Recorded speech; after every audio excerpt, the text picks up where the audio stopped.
before I had a divorce, I was not very sensitive at all to anybody who'd been through one. I just, well, that guy messed up, and yeah, this is what you get. Obviously you did that, and she's going to leave you. And then it was just like, well, they'll be better off. They'll figure it out. And you pray for the kids, whatever that means. Yeah. You say you pray for them. Do you really? Do you really? Probably not. And so when it happened to me, and I realized that the support systems weren't there, then I am so much more sensitive to people's plights.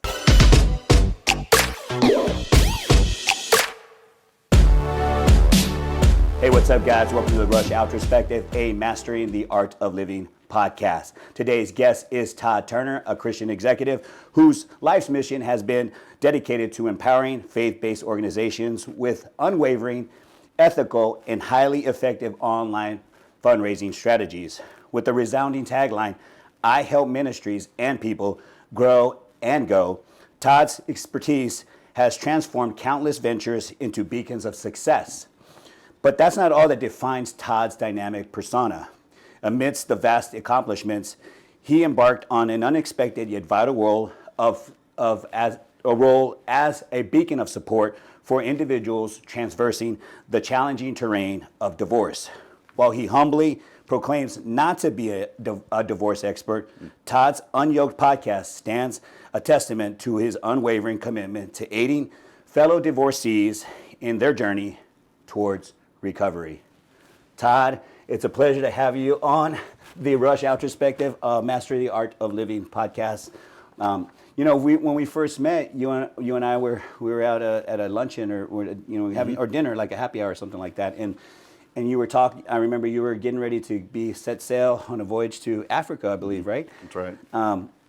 Tell me, how did that turn out? I saw some of the pictures on your Facebook, and I was like, wow, this, he's out there getting it. And we talked about getting on the podcast and sharing, collaborating on some stuff. So it's great to finally have you here, man of well-traveled. So I'm blessed to have you here today. Man, thank you so much. So that was a wonderful trip. It was a client of mine, which I'm sure we'll talk about more later, but sometimes you got to be boots on the ground. And so I had to run to Kenya, and it's one of my favorite places and one of my favorite clients. And so more on that probably a little bit later, but it was a wonderful trip. Came back, jet lag killed me, and I went right back to what I do. So, and speaking of what you do, as a Christian executive, you've dedicated your life to empowering faith-based organizations. Can you share with us a little bit about your journey, and is there a connection within this community or outside of this community that has shaped your mission? Oh, 100%. I have a story that goes with this. Yeah. So I was blessed. I used to say lucky, but now I say blessed. Probably in the early 1996-ish, when very few people had emails, people didn't know what a website or a domain was. I had a bleeding edge boss. I worked in a normal work environment at an electronics company, and my boss said, hey, why don't you help me run an internet department? And I'm like, well, what's an internet department? He goes, I don't know, let's figure it out. He saw the vision of the internet. And I got really good really quick with building websites and then marketing them. And I made that company millions. I made the next company that hired me millions. And then I thought, well, if I can make other people money, why don't I make myself money? So then I went through my greedy part of life where I owned a lot of different websites. I learned how to make mailbox money, if you will, and it was all cutting edge stuff. And I was riding that bubble. Then one day I just felt empty, just empty. And I went to First Baptist Church of Gunner. I believe it was green carpet because my face was down in it. And me and the Lord had a talk, and I just said, I remember bawling and just said, Lord, you gave me this opportunity. You gave me this skill that I was a very unique person that not very many people had the pedigree that I had. I was blessed. It's nothing I did. And I said, it's yours. I'm tired of making money for other people. I'm tired of trying to make it for myself. Whatever skills you gave me are yours. What do you want me to do? And I left there not knowing, but just knowing that I had handed it to him. Yeah. And when I did, that week, I got a phone call from an international nonprofit, and I thought, all right, God, this is you. I'm going to trust that this is you. The money doesn't add up. I'm making this much. They're willing to pay this much, but if this is from you, I'm going to do it. And I took the job. And over the next 2 years, I made God one promise. I said, I'm not going to feed 2 animals. If this is you, I'm going to focus here. And so my mailbox money, if you don't feed something, it dies. Yeah. And all my businesses died. And while they were dying, this took off. And then I was an executive vice president of an international ministry. I traveled the world telling people how to do their websites and fundraising, online fundraising. That's what gave me all the experience. Yeah. And then I left that job 11 years later, and now I consult, and I do that for a ton of different organizations. And God owns it. Wow, that's amazing, man. Like, just to know that you inherited an opportunity from Christ, right? Yeah. And then you took that blessing and now you're making it a lesson. You're teaching lessons on how to Honestly, I take blessing. that knowledge Yeah, that I would yeah. have never. God gave it to me. He was preparing me. Like, I believe I was sort of prepared to help that organization. That's true. I believe one of my old mentors used to tell me, every time you leave a job, make sure they're better off after you than before, Yeah. and make sure you're better off. Take advantage of what they know. So you both should leave happy that you met each other. And so I believe that I learned a lot from, it was Insight for Living, the Bible teaching ministry of Chuck Swindoll. And then on the other side I learned so much about international fundraising, which helped me understand about American fundraising. When you learn how people are wired in Brazil versus Australia versus Canada versus, all the different places, once you learn the human psyche, Yeah. then you're able to come back to the U.S. and do a better job. In that process, do you feel like you also learned a little bit about your Christianity too, and where you were standing? Oh, 100%. Because here's the thing. When you sell a product online, there's some basic psychology. And there is fundraising tactics for non-Christians. But we have an X factor called the Holy Spirit. And there's some trust.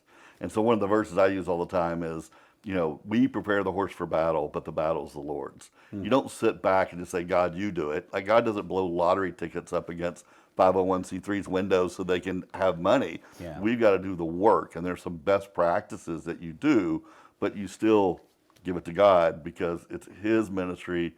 He controls everything, but you still got to do our part. We prepare the horse for battle the best we can. That's beautiful. Yeah. I learned trust. That's awesome. Yeah, and speaking of trust, right? With the background in fundraising strategies that you just mentioned, I'm sure you run into challenging ethical dilemmas from a time or two, right? Is that true, or is it pretty much honest and straightforward most of the time? Oh, no. I hate to say this, but there are clients I do not take. There's organizations I do not work with. And my thing is, and this is one thing I learned from Insight for Living, is they're very big on no gimmicks. Now, what does that mean? I guess everybody has a different line of what a gimmick is. But do what you say what you do, be honest, and don't play the human emotions. Now, what does that mean? It's tricky because here's the deal. I could build 2 donation pages, and you would probably give 37% to this one, only 24% to this one. There is psychology of how you design something and how the human brain works. And so my line is take advantage of A/B testing. If you have a case for support that's better than another case for support, we'll test them and use the one that works. With that said, be honest. Don't manipulate. Don't make up a reason. Like, one of the clients I work with now, and the reason I work with them is because they're ethical. They're like, we don't want to put a picture of a starving kid to raise money. We want to put a picture of what the kid looks like when we're done. We're not going to play to the human emotion of making you guilt a gift. Yeah. So there are a lot of nonprofits that play the game, and I don't play the game, so I just don't work with them. Yeah. The empathy trap, they call That's it, right. right? Like, it's all about feelings, right? That's right. Is there a particular project that you're working on right now that has lots of your attention right now? I've got 2 that are really big. I mean, I love all my clients. I really do. Like, I'm passionate about every single one of them. But the one I'm going to mention 2. One is the one we started with Kenya. There's a man in Kenya. I call him the modern day Mother Teresa. now. That's not his official title, but that's how I see him. But this man was a street kid, and he was abandoned by his family. He walked to Nairobi. He got a job. Anyway, he was a hustler, just a hustler as a young man. And anyway, he ended up becoming very wealthy. He bought a taxi with his extra money, then bought two, then bought three, then he owned a taxi company. Then he got into oil and gas. And I mean, the guy was killing it and had a wife, had kids. He's living in big houses and driving fancy cars from a street kid. It's already a rags to riches story already. You'd already like the guy if you knew him just from that.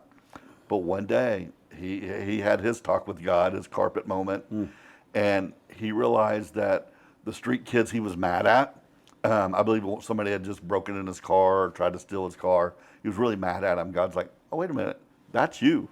I pulled you out of that. Why don't you help them? So he vowed never to work for money again, and he told his wife, and they went out and grabbed a kid off the street that was homeless, pulled him in.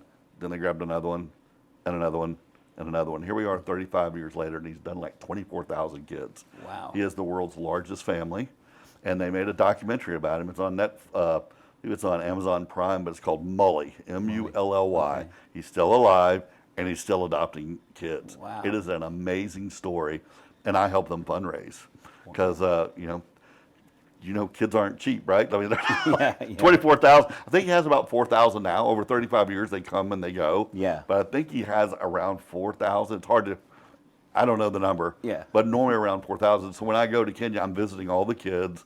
I'm visiting him and his wife, Esther, and just working on learning their story so I can help them tell their story. That's beautiful. No, man. it's amazing. I got to tell one more Yeah. because isn't it nice when you work for somebody, you leave, and then you come back. I've had 3 different jobs where I've come back in different roles. Yeah. And so when I left Insight for Living, one of the things they did, they had a children's program called Paws and Tails. It was made for radio for kids.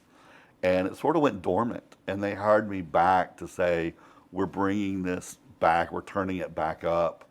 And so I'm working with them and turning it from a radio program, which it still is, to a podcast and bringing it to the next generation. Oh, wow. And we've changed the artwork, we've changed the logo, and we're just giving it the fresh up. And I want that to go viral and national. I'm so excited about that project as well. I want to see some of that when we get done with this for sure. Okay. Okay. So, or send me. We'll get a link and we'll put it. We'll That'd be figure it awesome. out. Yeah. Okay. Let's talk about your podcast.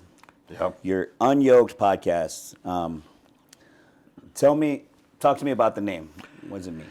Yeah, so I didn't want to use the word divorced in there, even though it's probably a tagline. But part of the reason I picked UnYoked is I figured if you know your Bible, you know the term of being equally yoked. Mm-hmm. That idea of 2 bull, 2 oxen with that yoke over them both, and you're pulling that weight together. And unyoked was this idea of like having to take that off and be unyoked from someone that you were doing something with.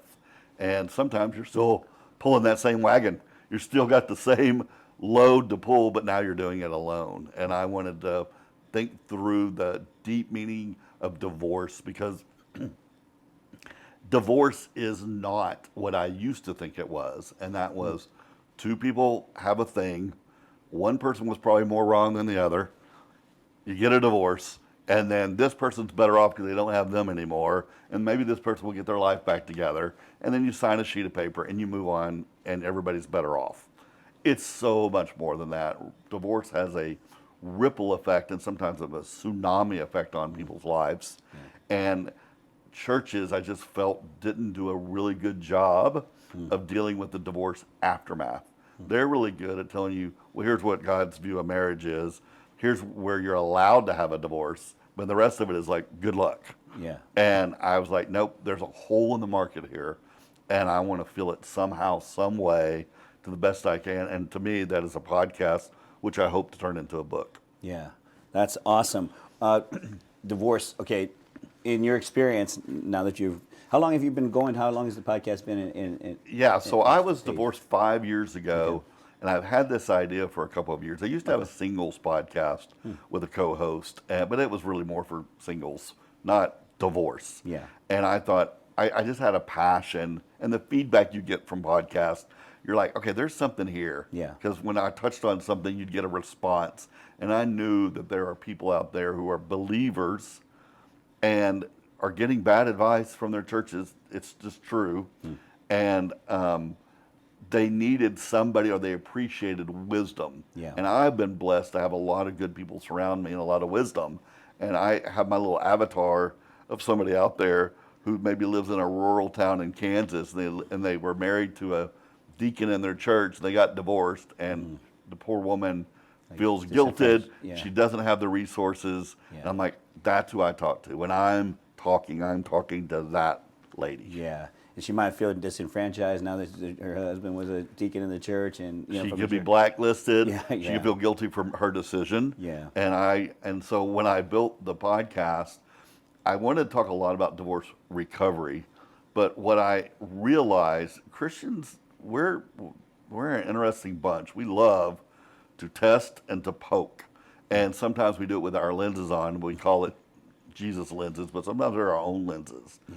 And so what happens is, I knew that people were going to come and look at our podcast, and they're going to think, well, you're romanticizing divorce, or they're laughing. They should be in shame, or whatever. Yeah. And I thought, okay, I'm going to have to do a good job to explain that we value marriage, and we don't want divorce, but it's on us. So I had to front load the front of my podcast with all about divorce. Yeah. And so my first 3 episodes are you thinking about it? You need to think hard. There's some ripple effects you haven't thought of. Yeah. And some of you are in a world of hurt, and you're in a catch-22. I use the analogy of 9/11 when the buildings were burning. Do you want to burn to death? Or do you want to jump to your death? It's one. Both are not good. Which one do you want? Yeah. And I try to scare people, and divorce is not this easy way out. Right. The second episode is, okay, you're going to get a divorce. Here's some landmines and some thoughts with that. And the third one is 90 days after divorce. Like, you just got it. Here's some things to do in that first 90 days. But the rest of the podcast is for those of us who have been divorced and how we can recover from that with all these milestones and opportunities. And I'm only doing 17 episodes, by the way. Oh, okay. I do not want to go for infinity. I've identified the things I want to talk about, and I'm thinking of it as a book. Yeah. And so I want it to have a bookends and be done. Yeah. We'll see. But the Lord has other plans. I'm open, but I don't want to be doing a divorce podcast 20 years from now. One other question. Do you think men or women, do you think men have a more difficult time than women, or women have more difficult time? Wow. Oh, great question. The answer is it's different. Yeah. It's different. So here's my thought on that. I think women are put in this really, Christian women, okay? I'm going to keep that lens on. Christian women are in a tough spot because if they're in a household where the man was the main provider or was their spiritual leader, and you're pulled out, you're responsible for your own bills. You have to go back with a career. You have to become independent with the nature that maybe you weren't that independent. And then as we date women like that, it's hard because when do you come back and be with somebody when you've created an independent mindset, an independent life, and patterns in your own finances? It's really, really tough. I think women have a tough role there. Guys, I think what makes their journey tougher than women's is we don't tribe well. Is women go to happy hours, they call one another, they talk on the phone. Men are islands. They sometimes divorce, they go to that apartment, and it's that Americanism of pull yourself up by your own bootstraps. I got this. Yeah. And when you sit and do things in isolation, you fail. You fail. You need, iron sharpens iron. Yep. And there's my boss. I mention Chuck Swindoll all the time because he's had such a big deal on my life.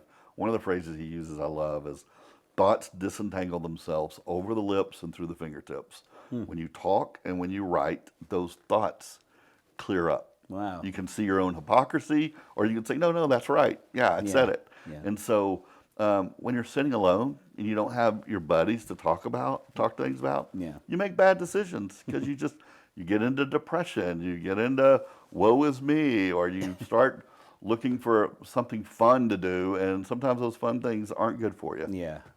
Coping So, mechanisms, right? Unhealthy right. coping mechanisms. Okay, the UnYoked podcast tackles taboo conversations, right? that that people avoid, which is divorce, That's right? right.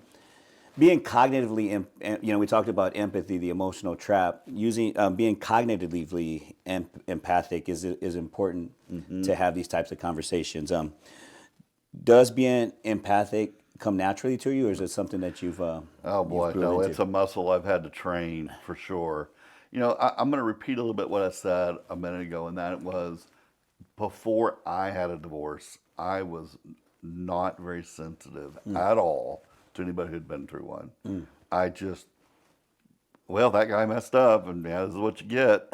Obviously you did that, and she's going to leave you. And then it was just like, well, they'll be better off. They'll figure it out. And you pray for the kids, whatever that means. Yeah. You say you pray for them. Do you really? Do you really? Probably not. And so when it happened to me, and I realized that the support systems weren't there, then I am so much more sensitive to people's plights because I just didn't go through a divorce. My dad passed away. My mom got Alzheimer's. She passed away. My kids moved out. We're moving out. It was a tough Job season for me, and that crushing for me made me now pay attention and be less judgmental towards people, because before I was probably really judgmental of why do you do that? What makes you, why do you have that defense mechanism, whatever. And now I'm like, oh, I have mine. I get why you have yours now. So I pay way more attention. And the other thing too is churches, you use the word taboo. You're 100% right, because don't want to preach too much here, but the Bible is this tension between truth and grace. And Jesus was the only person who walked it perfectly. The Bible says he was 100% truth and 100% grace. Well, we don't understand that. We as humans and our churches and our institutions are politic, Republican, Democrat, you know, Methodist, Baptist.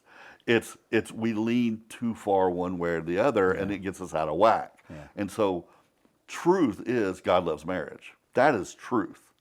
But God also has mercy to say if certain scenarios happen, you have an out.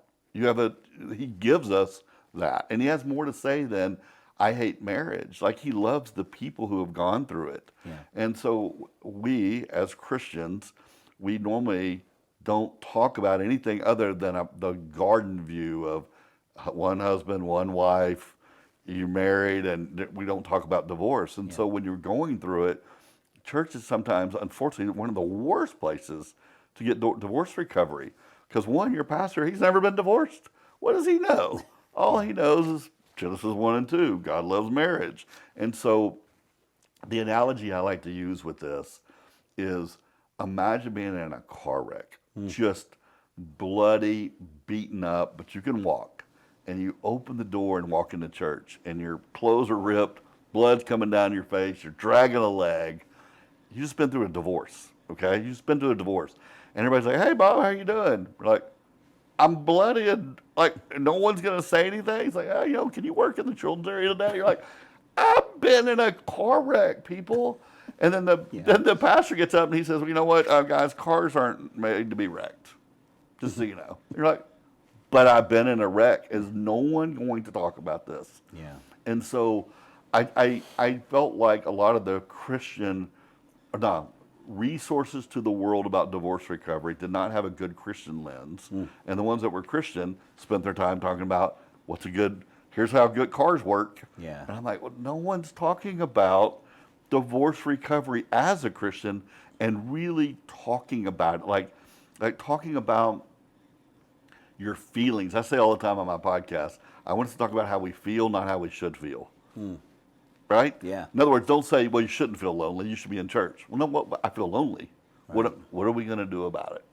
And so, yeah, am I way more empathetic? You bet I am, because I was so bad not being empathetic that anything was an improvement from where I was. Yeah.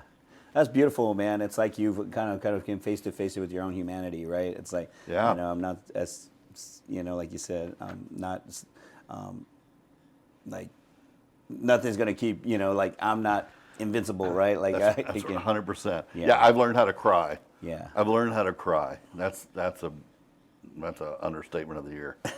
Well, I appreciate you for sharing that for sure. Like also, with like with church, I think like you said, it's like I think that's that humanity part, where you have to understand how to. And maybe it's so toxic that some people don't want to get caught up in the emotional trap of the conversation either, right? True. And that's why I use the word cognitively empathetic, because Yeah. you understand how something could happen or understand how something might happen, Yeah. but I don't really have to. I can understand, but I don't have to necessarily Journey with it. journey with it. Yeah, that's 100% true. That's a great point. Is I believe my last episode of the podcast is going to be about what you're saying, and it is, what's the silver lining behind your divorce? What are you going to do with it? All Christians aren't made to walk through that. I've never lost a kid to a disease. So when somebody has or is, Yeah. I'm not the guy. Yeah. Now I may try to empathize as much as I can, Yeah. but I've not done it. They're going to have to talk to somebody who's done it Yeah. and walked through it. Yeah. And so we all have our different journeys, and I think God uses people to help other people. That's our jobs. And so I've walked down a road that I believe I have enough communication skills and enough give a crud Yeah. that I care, and Yeah. it's my passion project, and I don't expect everybody else to understand it. And that it's funny. I don't know why I thought about this. Jerry Falwell. I don't know if you remember him or not. He was the big pastor from, I guess, Atlanta or Georgia Yeah. or somewhere. Yeah. But he had a great phrase. Somebody asked him if he ever done something, because they were implied if you hadn't done it, you're not an expert on it. Yeah. And he says, "You don't have to stick your head in the sewer to know it stinks."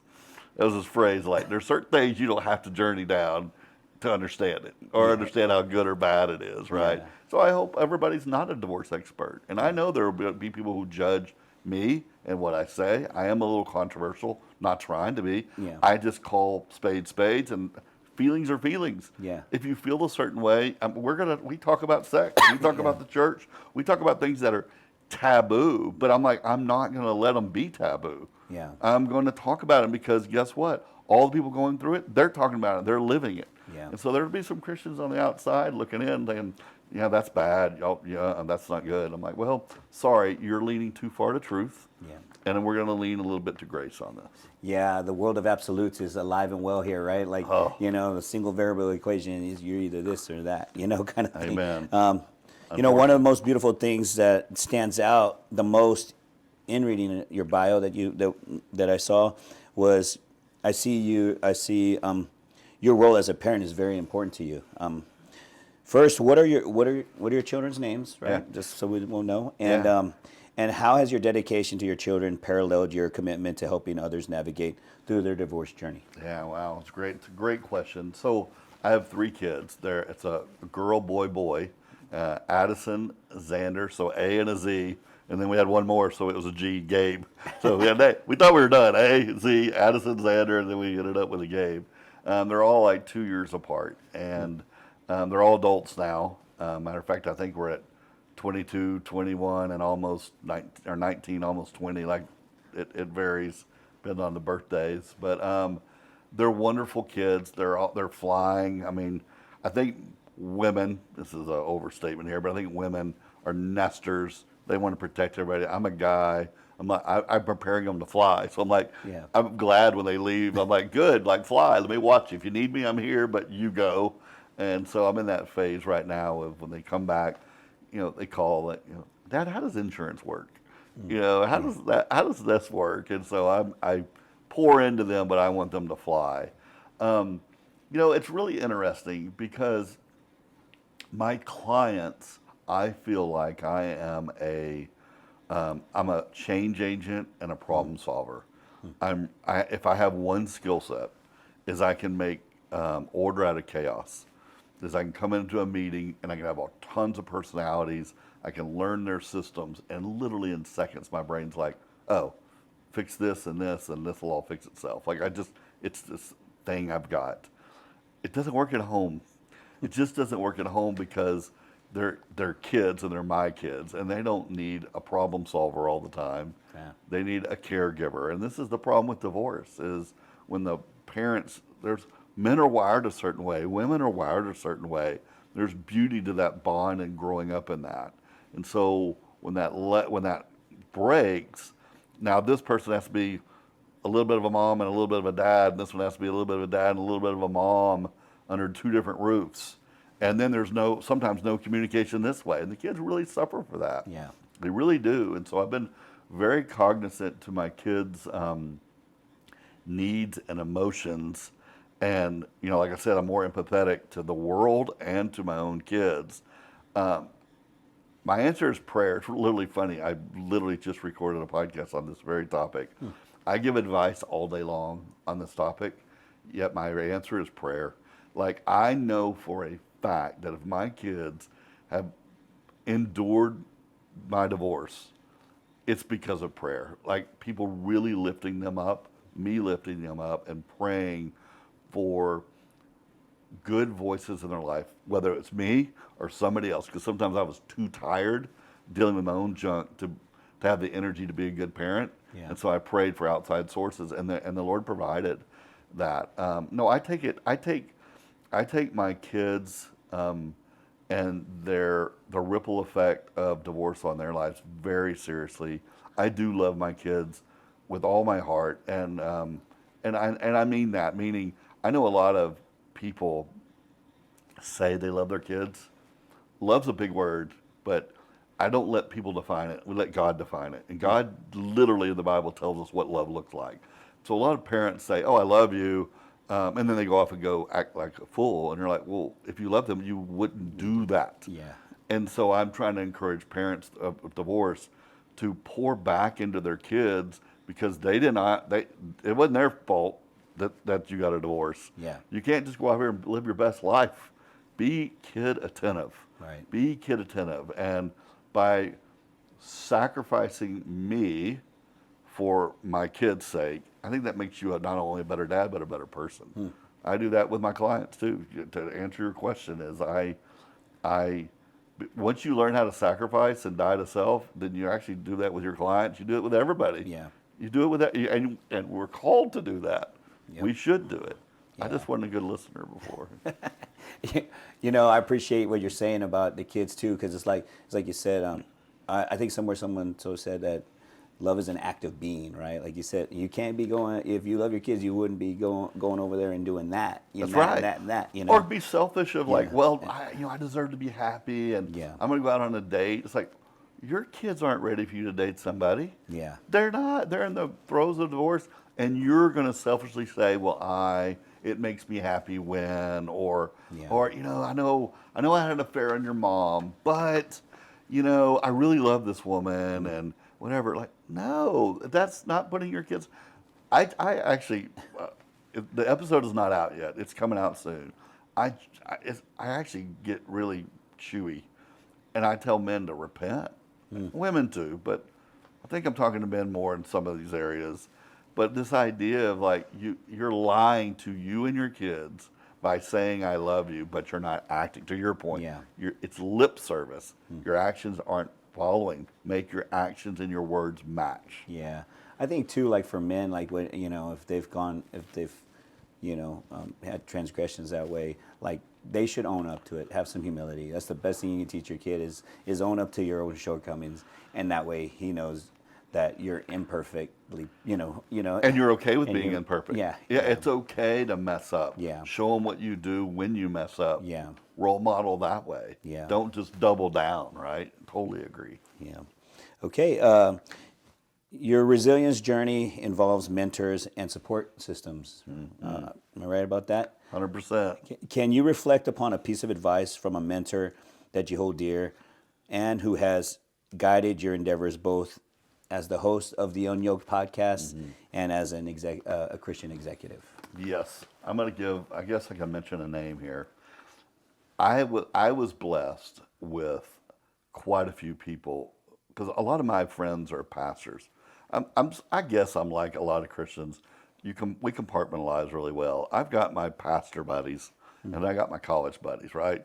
There's more dirty jokes over here than there is over here at these lunches. But I've got my two groups of people. Both of them would do anything for me Yeah. differently. These people I may call for bail money, and these people I may call for advice. I don't know. There's a difference for sure. But there was a man who showed up right when I was trying to save my marriage. He was a friend of a friend, and it was a God moment. We were asked to go to lunch together, and it just the opportunity came out to talk. And we are now really good friends, but he's also my therapist. Like he's a Christian counselor. His name is Steve Fisher. And that man is so wise and so real. Like he's not a typical Christian, like where you, well, I don't mean that bad. Yeah. It's not like, here's how we behave. Yeah. He's real. He's raw. He lets me cuss. You know what I mean? Like yeah. we talk about real stuff. I'm honest with that man to a fault. If he asks me something, he gets the answer, not a answer. He gets the answer. And he said something to me that applies exactly to your question, nails this. And that is, I was still married and we were in the throes of just the mess of trying to save a marriage. And I had 1,000 knives in me.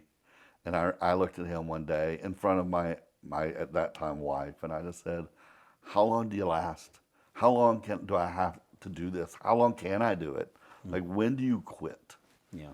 And his answer applies to so many things I do now.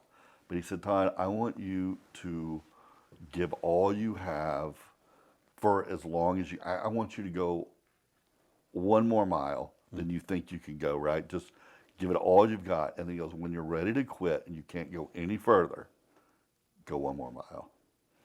He goes, it will eliminate all the second guesses and all the what ifs. So many people get divorced. And as they're sitting there in the throes of it all, and they're alone, their kids are going through nonsense, they're strained relationships with their kids, their finances are in a wreck. There are people who say, oh, I wish I would have stuck it out. I wish I would have had that conversation. I wish we would have tackled that thing. He said, don't leave any room for doubt. So I sleep with peace. I know that I gave everything I had to saving my marriage. And it didn't work. It didn't work. I can ask God later why that didn't work. But I don't ever have 1 second of regret for filing for divorce. Not one. Because I gave it everything. Yeah.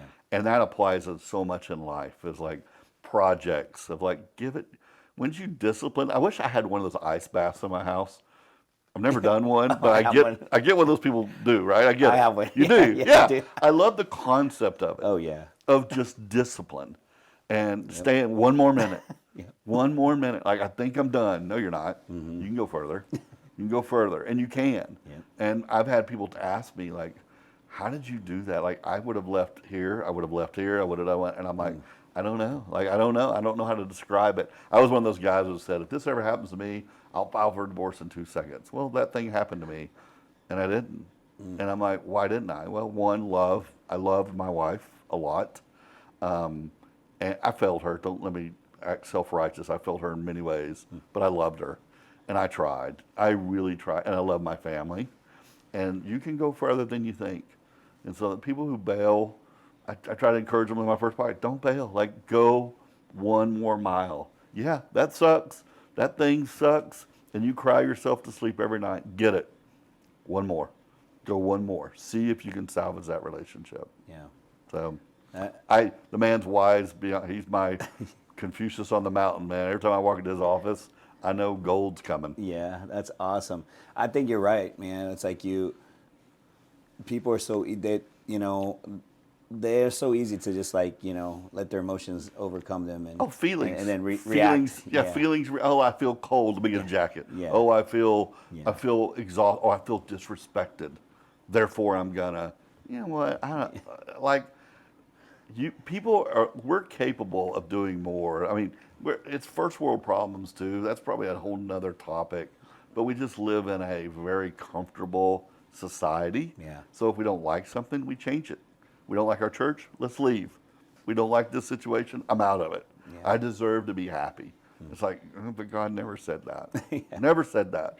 We don't deserve to be happy. Yeah. And I'm not saying we shouldn't be, but that's not our barometer of feeling perfect temperature, which we do. We gripe about, right now, the heat's crazy outside. We all gripe about it. It's like, but that's life. It's going to be hot today. It's going to be cold next month. Like, it's okay. Tough it up a little bit. And so going that extra mile, I probably need to talk to you about that little ice thing. 'Cause I think it'd be a good discipline to do, right? So good, yeah. We Okay. we get up every morning and it's like, well, yeah, this whole transition of moving. When I told you, we get up every morning and it's like 7 o'clock in the morning. We're like, You do it. I like do You it. you make a habit whether you want to or Yeah, not. my feelings got nothing to do with this. Your Right now. feelings have There's a comedian, I wish I could remember his name. He lives in Los Angeles, which has pretty good temperatures, but they have their fluctuations. I think he's at over a decade. Every morning he wakes up and jumps in the swimming pool and swims a lot. Yeah. And it doesn't matter what the temperature is. That doesn't sound like a big deal, but it is. Yeah. There are days you wake up, man, you just want to stay in bed a little bit longer, and then that thought of like, this is going to shock my body. Yeah, it is. Yep. And once you get those adrenalines running, we live in a society that it's like we're not tough anymore.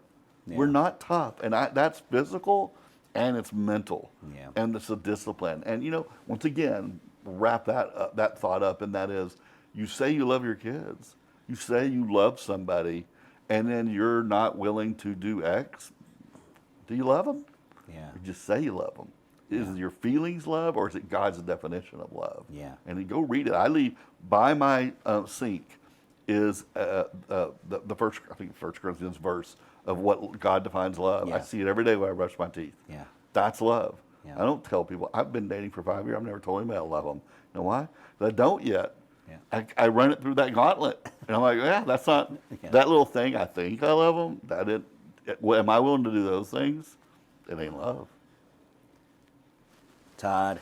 Enjoyed it, brother. Hey, fantastic conversation. Where can people tune into your podcast? Give everybody. Yeah, a so shout it's out. the UnYoked podcast, and you can find it on all the major streaming platforms right now. And I have a YouTube channel as well. So if you typed in Todd Turner UnYoked podcast, all the videos I record like this in video. I put the audio out there. It's probably better to listen to me than look at me, but it's available. And then I do the online fundraising, and that's at toddturner.com. So if any churches or nonprofits that are looking to raise funds using their digital channels, I'm not really a fundraiser, I'm a digital fundraiser. I help people raise money using social media, email, their websites, and all that's on the same place, toddturner.com. I might have a person for you already. All right, she's that's awesome. a good person, and she I told you about Fellowship Power Lunch. So Yeah. Maybe you can reach out. Maybe they can reach out to you and talk to you. Awesome. I Todd, it's enjoyed a this, pleasure brother. finally thank sitting you. down and talking with you. Yeah. I knew when we first met, I knew it was a, I said this would be a good conversation to have one day, and I'm so happy that the day is the day. For Man, sure. thanks for inviting me. Appreciate it, brother. Welcome. Appreciate right. it. All right, guys, that's it for the Rush Outrospective. As I always say, have peace and light in you, and remember that the ocean refuses no river. All right, let's just. I love